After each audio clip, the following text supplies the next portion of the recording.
Gente, boa tarde. Para quem não me conhece, meu nome é Janete Oliveira, eu sou professora, sou coach, sou palestrante. Tive a imensa satisfação de estar aqui com vocês e juro por Deus que eu queria que o tempo não tivesse passado. Eu estava gostando da fala da Rosana, gente, estava interessante, eu já estava embarcando, já queria levantar a mão, fazer pergunta, discutir, o negócio ficou até esquisito. E é engraçado que parece que eu e a Rosana, a gente combina as coisas, e nós estávamos falando da mesma coisa, né? Das pessoas, das condições de estudos, e eu montei um PowerPoint para vocês rapidinho, falando desse racismo, do racismo estrutural e institucional, e nós vamos ver qual a diferença, né? Porque o institucional só ocorre por conta da estrutura do nosso país, nós somos condicionados assim, nós somos condicionados a viver um racismo institucional e ele não precisa acontecer. Então, a primeira coisa que a gente tem que lembrar de falar, qual a diferença entre racismo, preconceito e discriminação. Racismo é a discriminação por raça, por etnia, é o crime de ódio por etnia, tá? Preconceito, eu julgo sem conhecer. E aí seria muito fácil eu, Janete, ter preconceito em relação à Renata, que é loira. Ah, eu não gosto da Renata porque aquele olho verde dela não é legal. Não vou com a sua cara, Renata. Isso é preconceito. Mas jamais aconteceria um crime de racismo de mim para Renata.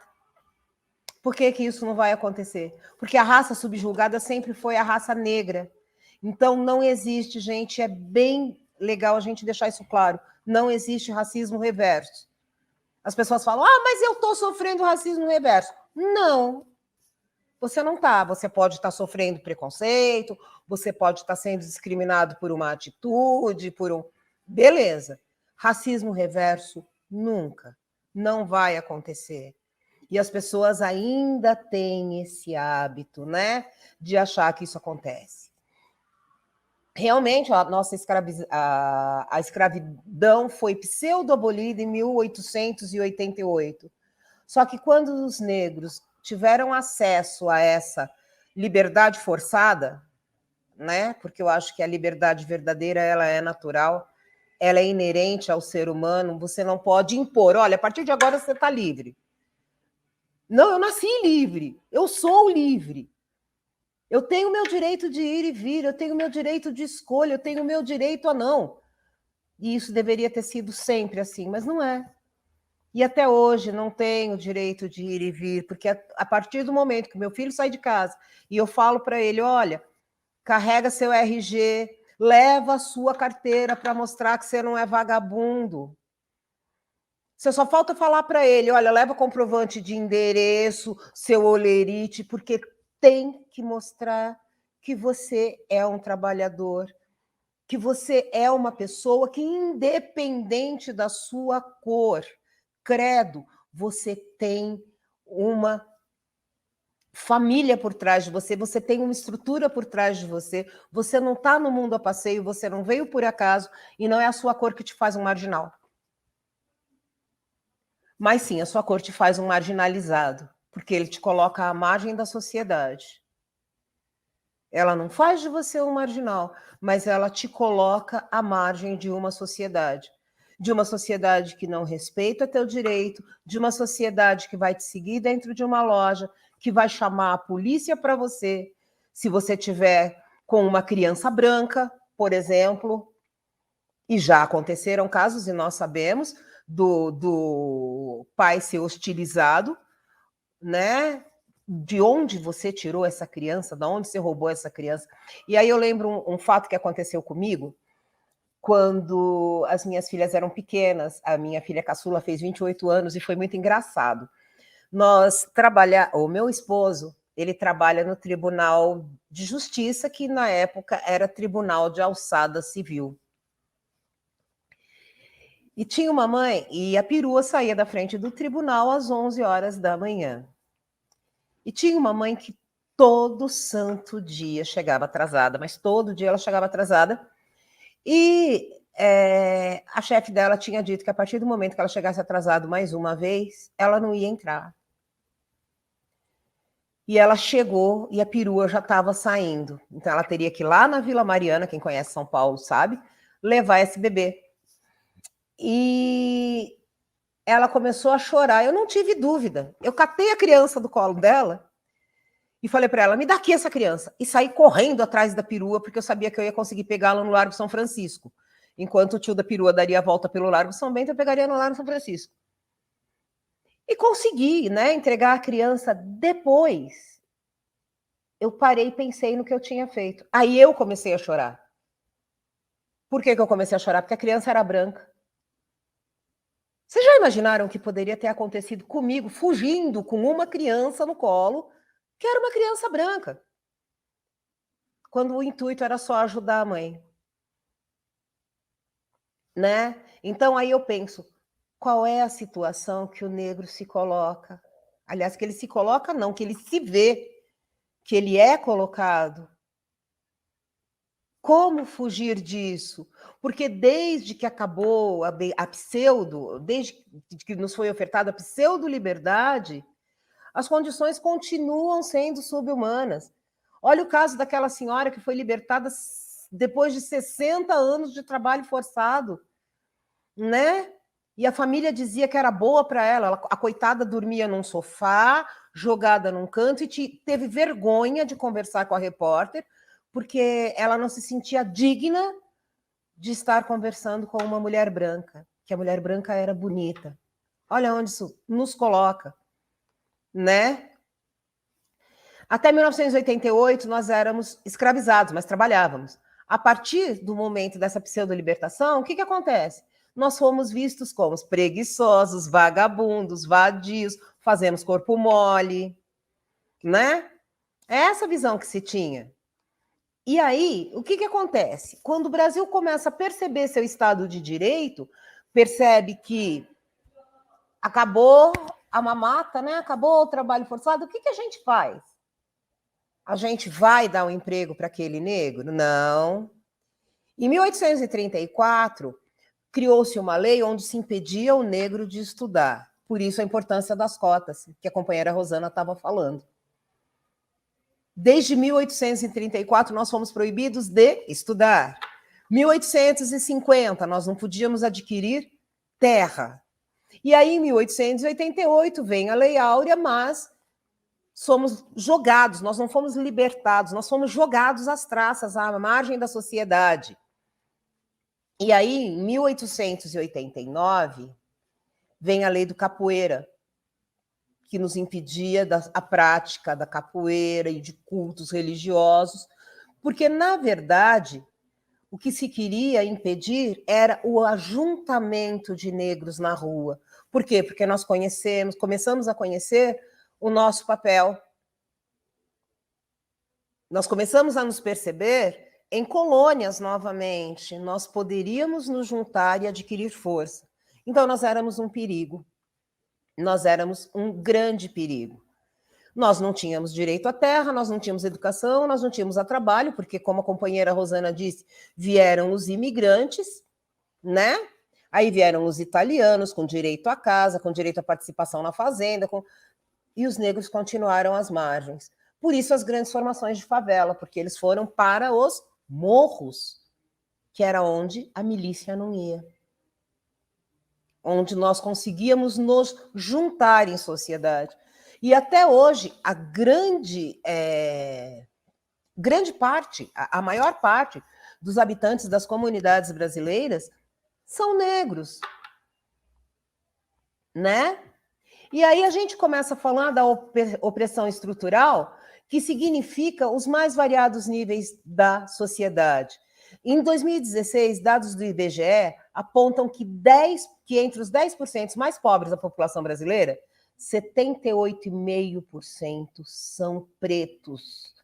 E aí eles colocam pretos ou pardos. E aí eu falo que ninguém é pardo porque ninguém é papel. Minha mãe, tinha uma fala que o povo acha até discriminatória, mas que eu acho que tem tudo a ver. Passou das 6 é boa noite, gente. Não existe ninguém pardo. Isso já, para mim, já é discriminação. Não existe mulato. Mulato é derivado de mula. Então, me remete ao trabalho forçado que nós somos obrigadas, e eu não quero isso para mim e para mais ninguém. Né? Em 2015, 12,8% dos jovens negros entre 18 e 24 anos entraram na universidade. O dobro de jovens brancos da mesma faixa etária alcançaram o ensino superior. Então, peraí, onde está a igualdade? As pessoas negras têm um índice muito mais alto da sua violência, de violência sofrida, tá? De acordo com pesquisa do Fórum Brasileiro de Segurança Pública e do IPEA. 75% das vítimas de homicídios no ano de 2017 foram pessoas negras. Olha a discrepância, gente. Menos de 25% foram pessoas não negras. E onde está a igualdade? É aí que eu me pergunto. Né? E aí a gente vê. Eu estou vendo uma tapera, eu estou vendo pessoas à volta da mesa. Curioso, elas não são brancas. Estranho, né?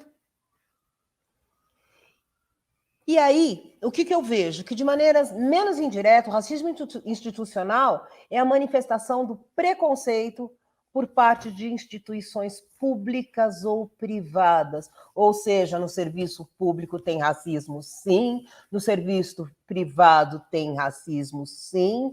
As abordagens policiais são maiores às pessoas negras e são mais agressivas. E aí eu pergunto, por que mesmo? Volta aquela fala racista que preto parado é suspeito, preto correndo é ladrão? É bem isso? E onde a gente vai chegar? Né? O número de jovens que tinham acesso ao ensino superior antes, um ano após as leis das cotas, era de apenas 5,5%. Em 2015, 12,8%. Então, peraí. Nós ainda estamos muito longe dessa igualdade, né? Dessa promoção da igualdade. E eu vejo isso em falas e hábitos de todo dia, né? Cotidiana. Quando eu encontro, como a Rosana falou, do Tizil, do Pelé, do café. Ô, café, vem cá. E tem mais, né? Tem mais. Tem o preto de alma branca, que eu acho isso um absurdo. Aquela mulatinha. Ou, mas você não é nem tão preto assim. Ou, a minha melhor amiga é preta.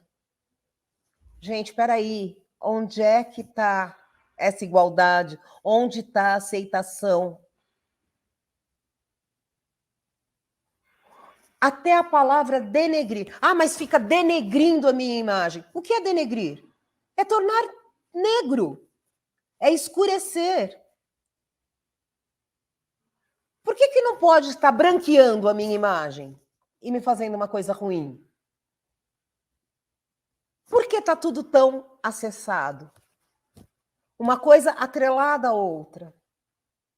Da onde vem isso? Como é que isso acontece?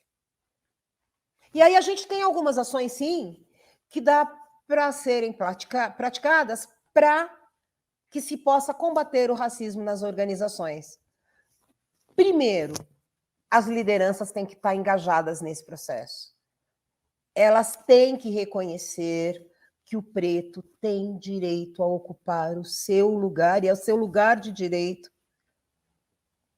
É visto pela competência, é visto pela sabe, a Rosana colocou em uma escala de salário, uma escala salarial. Eu, graças a Deus, trabalho numa escola onde a diretora é loira, a vice-diretora é loira, mas a minha coordenadora é negra, concursada, excelente, uma excelente pessoa, competentíssima.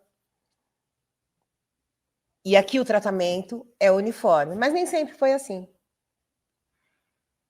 Eu já fui barrada em empregos e estava lá escrito em letras garrafais: uma excelente professor, uma excelente profissional, uma excelente didática, porém é preta e pode vir a dar problemas.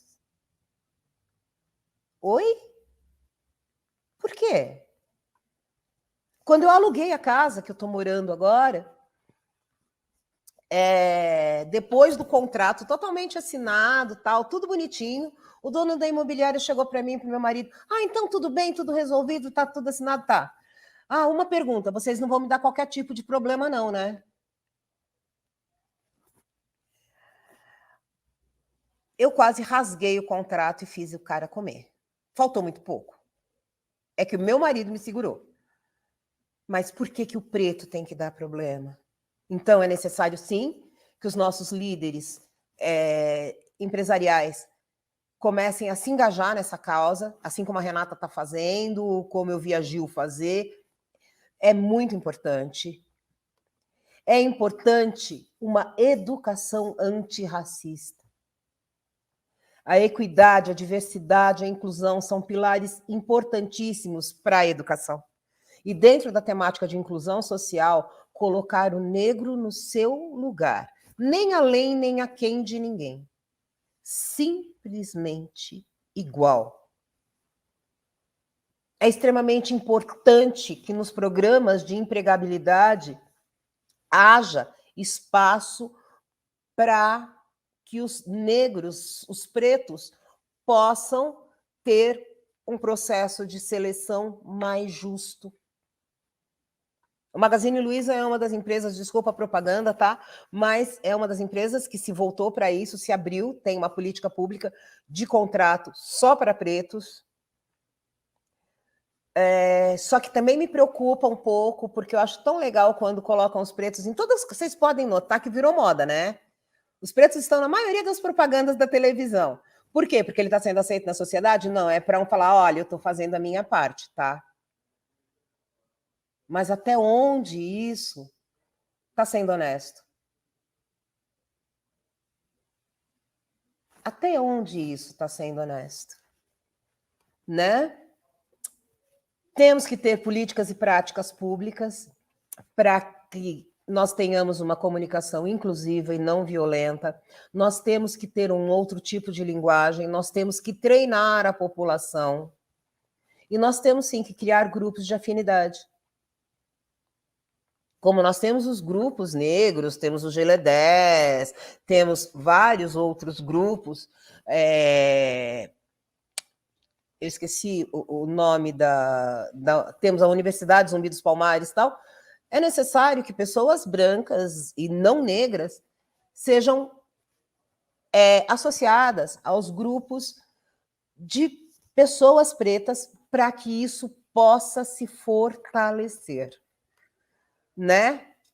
Temos que ter conhecimento das metas e indicadores de desigualdade social. E temos, acima de tudo, que estabelecer um código de conduta, onde as pessoas possam saber como agir e que sejam penalizadas de acordo com o seu crime, que elas sejam criminalizadas por essa discriminação, por essa que eles chamam de injúria racial, por esse crime de racismo. Eu só vou discordar da companheira Rosana numa coisa: o racismo é velado, sim, companheira, para quem comete. Para quem comete o ato de racismo, ele é totalmente velado. Ai, mas eu nem vi que eu estava fazendo isso. Só que na gente dói, você tem toda a razão. Machuca, maltrata, faz mal, adoece e acaba com a nossa autoestima. Então, de alguma maneira, é necessário que Eu estou terminando. É necessário que nós tenhamos plena consciência do nosso papel na sociedade e tenhamos plena consciência de que nós podemos estar onde nós queiramos estar e que ninguém tem o direito de te dizer que você é inferior. Era só isso. Gratidão por estar com vocês, tá, gente?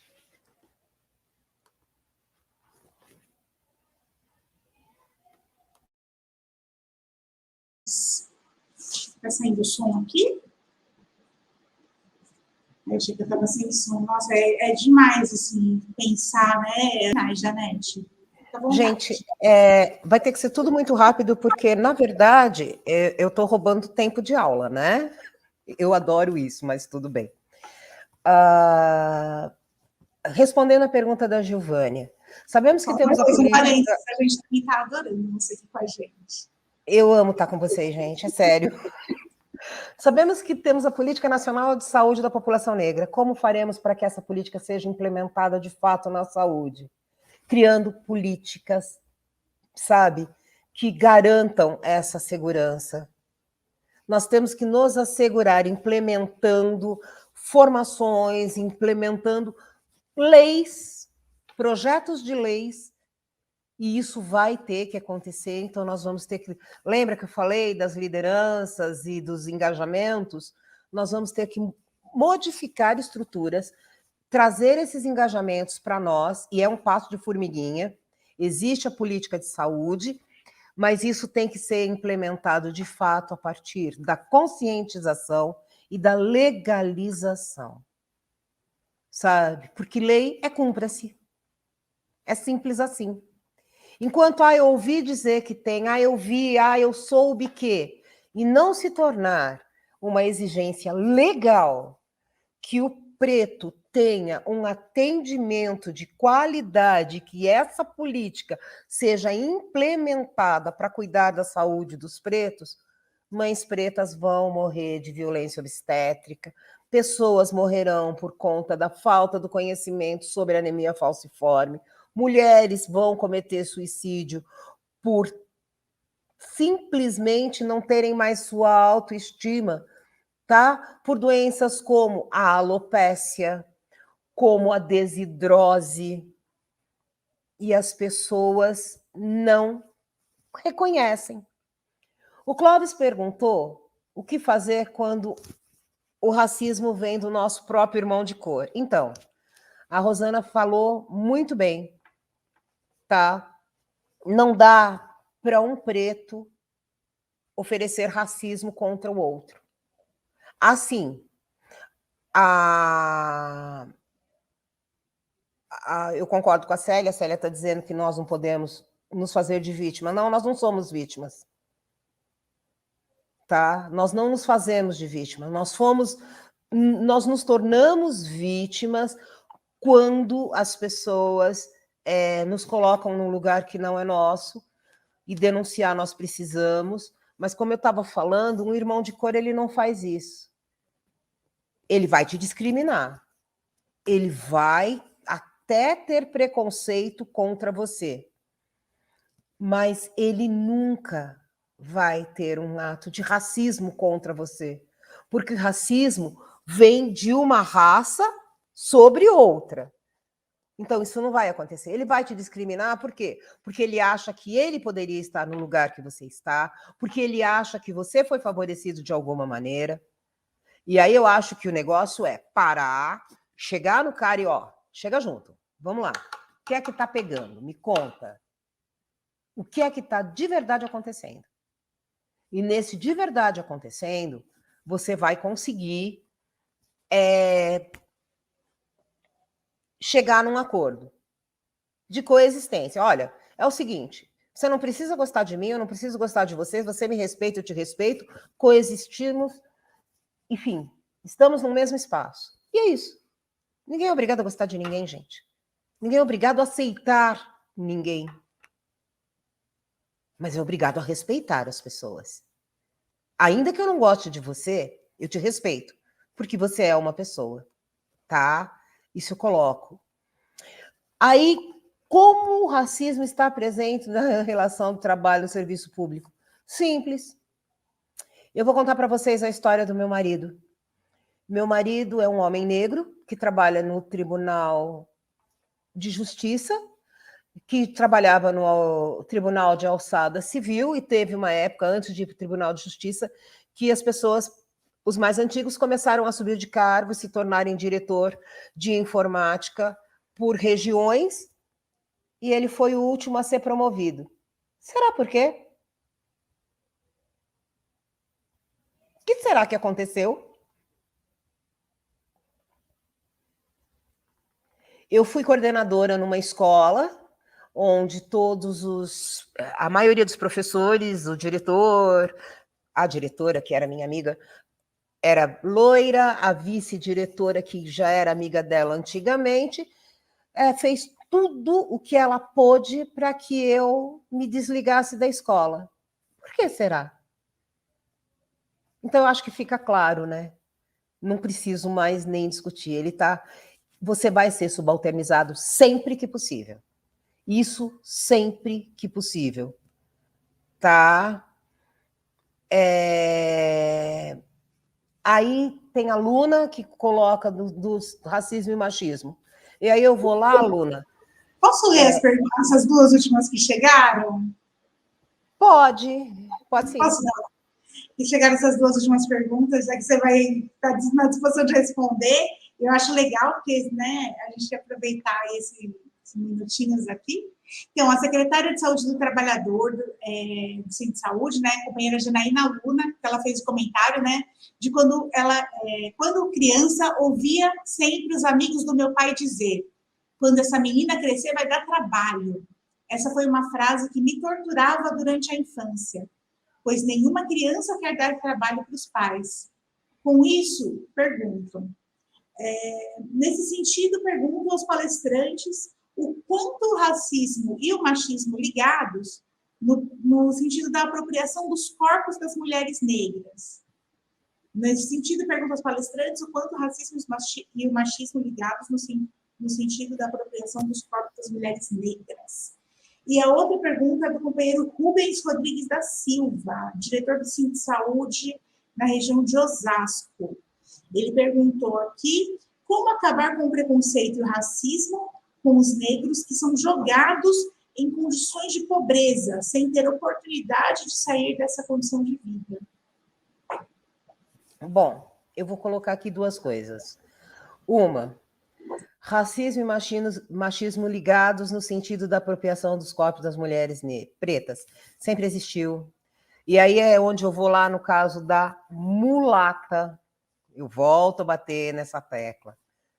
Tá? Os corpos das mulheres pretas eram os atraentes, eram os sensuais, era a gingada mais excitante, e até hoje isso vem sendo trazido. Você sofria porque essa fala, Luna, tem muito a ver com isso.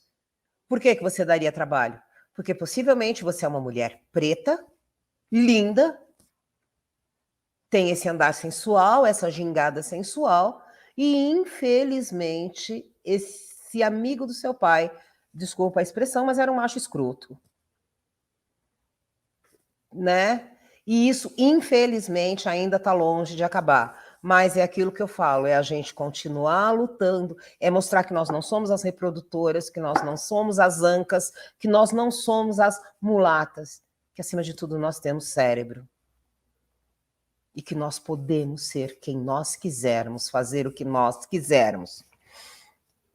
Aí, como acabar com o preconceito e racismo contra os pretos que são jogados? Rubens, está longe disso, porque os que não são jogados já estão sofrendo com preconceito e racismo. Os que estão jogados ainda são tidos como os vadios, os preguiçosos, os marginais, nunca os marginalizados, nunca aqueles que foram colocados lá. E sim aqueles que são isso. Ninguém está na pobreza porque quer, gente. Ninguém está na miséria porque quer. essa falta de oportunidade é absurda e, sim, ela vai sempre mexer muito mais com os pretos, porque nós já somos marginalizados desde o início. É necessário, sim, uma implementação eficaz de políticas públicas, é necessário, sim, um outro olhar para tudo isso, e é necessário, sim, um engajamento das lideranças. Você quer mudar a cultura de base? Comece pelo teto. Caso contrário, a gente não vai mudar. E eu vou colocar aqui uma coisa que eu li, tá? Vou agradecer a Rosemeire, que falou que eu sou maravilhosa, gratidão. Essa mulher é incrível, gente. Eu vou colocar aqui o que o Clóvis Roberto falou e que ele se sente. Ele colocou nos comentários que ele sente que alguns pretos que foram criados por brancos se sentem brancos e acabam hostilizando a própria raça. Sim, eu concordo com ele, existe essa hostilização, realmente, a hostilização existe, mas crime de raça, o racismo é um crime, e ele não pode ser cometido por pessoas de uma mesma raça, tá? A discriminação, sim, ela é evidente, a hostilização, sim, ela é evidente, sei o que você... entendo o que você está vivendo, o que você está passando, mas esse tipo de coisa só vai ser modificado quando ele se apropriar da sua própria cultura. E isso, meu querido, muitas vezes independe de qualquer prática política ou de engajamento. E sim, existem duas maneiras de mudar esse tipo de mentalidade, ou pelo amor ou pela dor. E quando é um preto que está nesse papel, você pode ter certeza que vai ser pela dor. Isso um dia muda, mas pode ainda estar longe de mudar. Tá? Gente, eu acho que era só isso. Eu quero colocar aqui... A Nádia está perguntando se esse caso colocado pelo Clóvis pode ser colocado como injúria racial. Sim, pode. Pode, deve, tem que ser denunciado. Mas mais do que denunciado, como é um irmão de cor, ele precisa ser conscientizado. Caso contrário, não há criminalidade que vá suprir, né? Não há uma lei criminal que vá suprir o dano que ele já causou no Clóvis, né? E em outras pessoas também. Paulo está falando que é meu fã, eu agradeço. Eu só quero colocar que foi um prazer, um privilégio, uma honra estar com vocês. Eu gostaria de colocar como minhas considerações finais. O racismo é crime. Denunciem. A injúria racial é crime. Denunciem. Mais do que não ser racista, gente, temos que ser antirracistas. Tudo que não nos agrega, nos diminui. Então, que nós tenhamos a consciência de que isso está nos diminuindo e está nos matando. E está nos matando, inclusive, enquanto há uma sociedade que precisa urgentemente sair do caos que se encontra.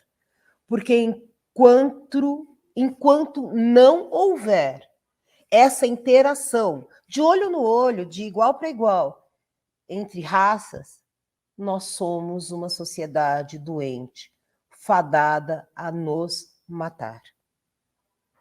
E eu agradeço a participação. Foi uma honra e um privilégio estar com vocês.